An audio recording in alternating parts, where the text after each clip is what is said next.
Check this out. A journey of 1,000 miles begins with a single pull. Are they implying that you can cut through 1,000 miles of wood before you need to replace the blade? Who knows? On a whim, I saw this LAGOM folding saw. I thought this was just a cheap knockoff, Silky saw, and just was like, well, it was less than 20 bucks. Let's just pull the trigger, see what happens. I mean, maybe it's decent. As soon as it arrived, I discovered that we are dealing with something completely different and unique. And so in today's video, I'm going to unpack what this saw brings to the table, if it makes sense. How does it stack up to, say, Silky saws and BAHCOs and Ichibans? I got several that we're going to run in to talk about today to help you determine if you are seeing the value of a folding saw, or maybe convincing you of the value of a folding saw, whether or not the LAGOM makes sense, or if it's better to go with some other excellent alternatives. If you're new to the channel, welcome. I'm Aaron. This is Gideonstactical. Let's dive in, saw some stuff, and have some fun. The form is obviously there, taking a lot of points from iconic Silky saws. Now, the blade is SK5 Japanese steel, awesome. And when I opened the box and looked at the back, it said made in Taiwan. So immediately I was like, okay, we're using SK5 steel, not some cheap Chinese steel, and it's made in Taiwan. That immediately takes it up a notch in quality. So we have two things really going for it well right out of the gate. But what's really interesting is they put these odd, deeper grooves in the blade and then these little slits, which they call chip ejectors, ejecting wood chips to make it like a faster, cleaner cut. As I began to use the tool, did I see any extra speed over all of the other folding saws I've tested over the years? No. Did it jam up more than any others? No. So, I mean, it's not really helping from what I can tell. It's not hurting the functionality of the saw either.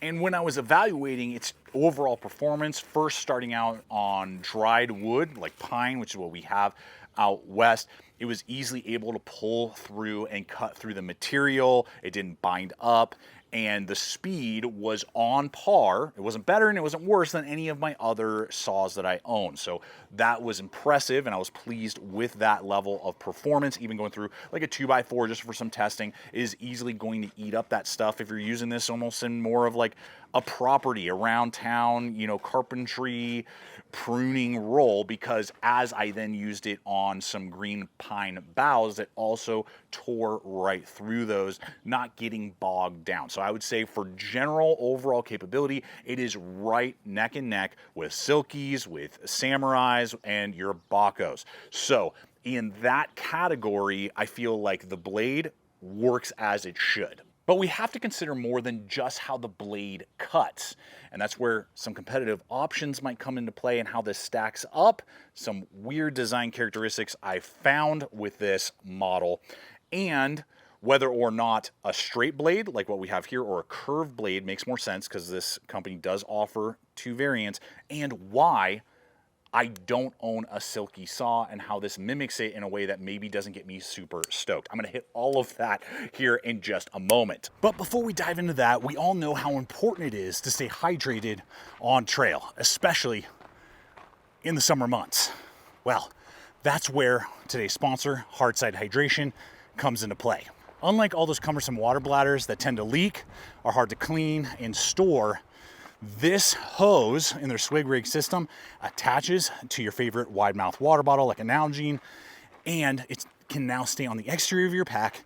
You can pull water straight up, and then it's easier to fill, easier to clean, easier to store. And if you prefer smaller mouth, say smart bottles and that type of water bottle, you can get their ultralight swig rig, which will fit on 28 millimeter mouthed water bottles. The best part, they've recently released their nano water filter. This fits on the original swig rig and will go into any wide mouth water bottle. And now we have inline water filtration. You can literally scoop up the dirty water from your water source and drink while you're on the trail, just making the accessibility and the speed in which you can filter water that much faster. So I'm gonna have a link popping up as well as in the description box below, along with my 10% off promo code that you can apply towards your purchase. I invite you guys to check it out, start exploring the different options to figure out which swig rig makes sense for you so that you can stay hydrated when you're on your adventures. Now let's talk performance first. Straight blade versus curved blade, like I have on my Samurai Kanzawa right here. And you can get these legumes with straight edge 8-inch, which is what I have, or you can get a curved 11.5 or a straight 11.5. So if you're kind of trying to determine which one makes more sense, straight blades tend to be better for precision. They make very good straight cuts, great for bush crafting and crafting tasks. Now they can absolutely, delimb stuff, knock stuff out for a fire or whatever, but they are better in that category. You can even use them sometimes for, like carpentry and doing that type of stuff. They're going to give you good, flat, precise cuts when you are notching things together and building out in that environment. The downside is they sometimes hop out of the track, especially if your cut starts to curve, and they just aren't as fast. That is where the curved blades come into play. If you're doing much more gross motor skill cutting and you're just trying to get through a lot of wood to either build some sort of shelter, you are trying to cut down larger pieces to get them into a fire pit or a stove, that is where these curved blades tend to work better. They're more ergonomic. I've found that they tend to pull more meat out with each pull and tend to stay in their cut groove more consistently and less likely to hop out and then you have to reset. So it really depends on which way you prefer, and ultimately it might make sense to have a smaller straight blade and a larger curved blade saw depending on how much you use saws. And as we pivot back to the legumes overall, you're going to get that metal housing body, so it's much more rigid than a lot of the polymer handled saws that we would know from Corona, from Samurai, from BAHCO. The benefit is, durability and rigidity, and it's going to have that. The downside is weight. This is the heaviest folding saw that I own at about 9.5 ounces, and even my Samurai Kanzawa, which is 1.5 inches longer blade length, is about 1 ounce lighter. So I can carry less weight and have more reach, and if you are packing in the saw, that is absolutely going to matter. If this is not a man-portable system, you are a tree trimmer, or you just walk around your property and it's not a big deal, then it may make more sense to have a more rigid body. I've never had a polymer handle, damage on me. But what about that one potential red flag? Well, it has to do with the rigidity of the blades and why I don't own Silky. Owned in the past multiple Silky saws. They are fantastic saws, don't get me wrong, but the HRC, the Rockwell hardness of the blades that they tend to go with, is usually, from my opinion, higher than most other saw companies. Meaning, and as an example, this is still SK5 steel. This is my Samurai. Look at how much more flex I get in that blade. I can totally go 90 with that. On this model, that is nearly impossible. I'm going as far as I can, putting way more pressure than I was on that model. Same with this Corona right here. Easily can go to a 90. And then same with BAHCO. What does that mean? You're like, well, who gives a rip? Like, I'm not, cutting 90-degree, angles. That was a little bit more rigid there. The deal is, over the years, and I'm not the only one. I've had friends, family, people who are experienced outdoorsmen. I've broken every single one of my Silky saws. Either snapped the tip or completely, we had one on a backpacking trip to completely snap right down the middle because it bound up. On the push cut, yes, of course, you're supposed to pull cut, and they're not push cut tools. None of these are push cut tools. Maybe the BAHCO, actually, the teeth, I don't know. Maybe we could argue the BAHCO, but I think that definitely all these Japanese ones are pull cut designed.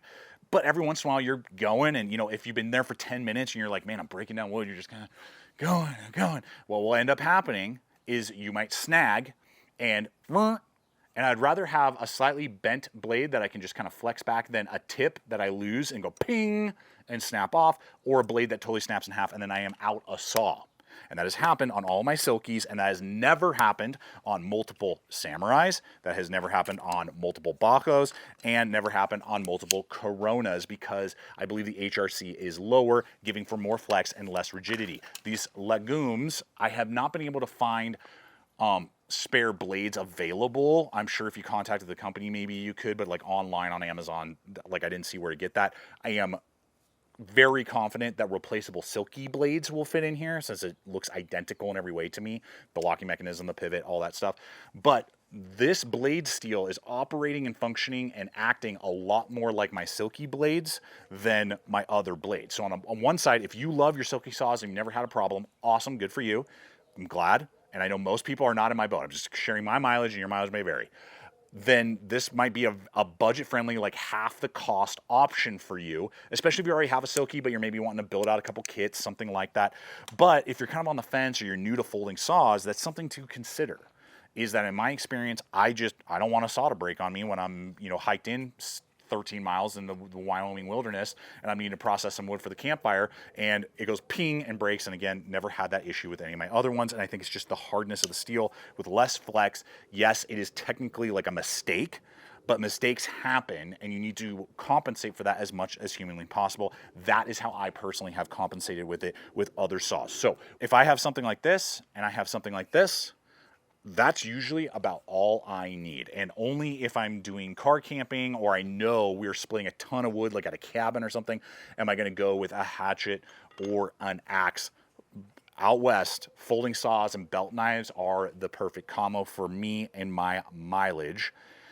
Leave a comment below if you see something different, and times may change, my experience may change, but for over the past decade, backpacking, camping, that has really been like the ideal combo. And then maybe I take a large chopper, maybe I take a hatchet, but if I'm having to trek in miles and miles, I'd rather leave those and have a solid belt knife and a solid saw. That's me. That's my mileage. I look forward to hearing from you guys. What's your take? What's your comments? Where do you sit with folding saws in general? How valuable are they to you in your systems? Are they non-starters and you just leave them behind? You go axe and hatchet and, belt knife, and that's your combo. Awesome. Look forward to hearing all of those. Appreciate you guys hanging with me. I hope it's been fun, entertaining, highlighted just a new folding saw company in general as well, and giving you the data and entertainment that you need to scratch that itch when it comes to gear. Till next time, check out the other videos, subscribe, and always remember to stay equipped, stay prepared, and I'll see you out there.